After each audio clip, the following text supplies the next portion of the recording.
আসসালামু আলাইকুম, সবাইকে স্বাগতম। আজকের ভিডিওতে আমরা orthogonal matrix, screw symmetry matrix, singular এবং নন সিঙ্গুলার এই ম্যাট্রিক্সগুলো নিয়ে আলোচনা করব। ওকে, আমরা তাহলে শুরু করি। শুরুতেই অর্থোগোনাল ম্যাট্রিক্স মানে এর বাংলা হচ্ছে লম্ব ম্যাট্রিক্স। এটা কিভাবে গঠিত হয়? A square matrix with the property that, অর্থাৎ একটা স্কোয়ার ম্যাট্রিক্সের যদি এই প্রপার্টি, এই বৈশিষ্ট্যটা থাকে তাহলে তো আমরা তাকে অর্থোগোনাল ম্যাট্রিক্স বলতে পারি। সেই বৈশিষ্ট্যটা কি? বৈশিষ্ট্য হচ্ছে একটা ইনভার্স ম্যাট্রিক্স সমান যদি ওই ম্যাট্রিক্সটার ট্রান্সপোজ, অর্থাৎ এই ম্যাট্রিক্সটার ইনভার্স সমান যদি ট্রান্সপোজ হয় তখন is said to be an orthogonal matrix. এটাকে তখন আমরা লম্ব ম্যাট্রিক্স বলতে পারি।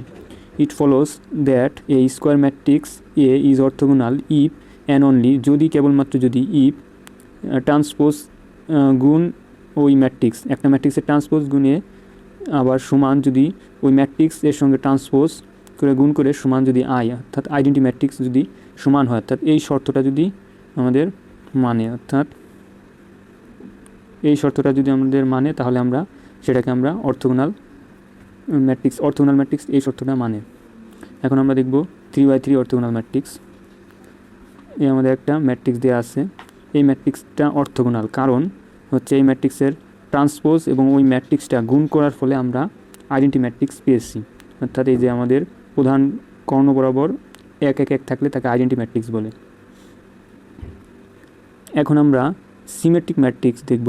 এ matrix is said to be symmetric if it is equal to its transpose. একটা ম্যাট্রিক্স সিমেট্রিক অর্থাৎ প্রতিসম ম্যাট্রিক্স হবে যদি এই ম্যাট্রিক্স, অর্থাৎ একটা ম্যাট্রিক্স এ সমান যদি ওই ম্যাট্রিক্সের ট্রান্সপোজ যদি সমান হয় তখন তাকে আমরা সিমেট্রিক ম্যাট্রিক্স বলতে পারি।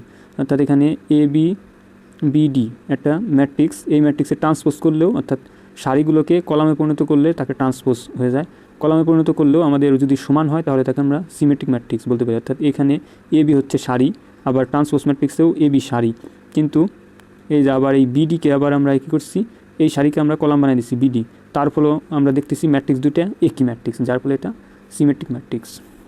এখন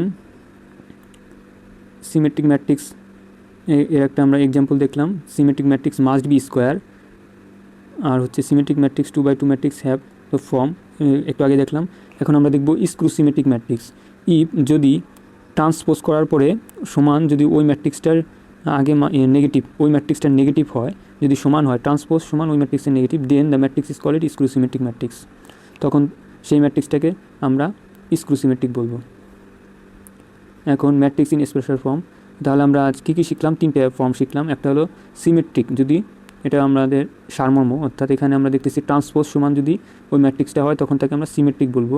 স্ক্রু সিমেট্রিক যদি ট্রান্সপোজ সমান -a, অর্থাৎ ওই ম্যাট্রিক্সটা ঋণাত্মক হয় তাহলে আমরা স্ক্রু সিমেট্রিক। আর অর্থোগোনাল বলবো কি? ট্রান্সপোজ সমান ওই ম্যাট্রিক্সের ইনভার্স অর ইকুইভ্যালেন্টলি, অর্থাৎ এই শর্তটা হতে পারে ইকুইভ্যালেন্টলি ট্রান্সপোজ ইন্টু ওই ম্যাট্রিক্স গুণ করে যদি আমরা আইডেন্টি ম্যাট্রিক্স পাই তাহলে সেটা হবে অর্থোগোনাল ম্যাট্রিক্স।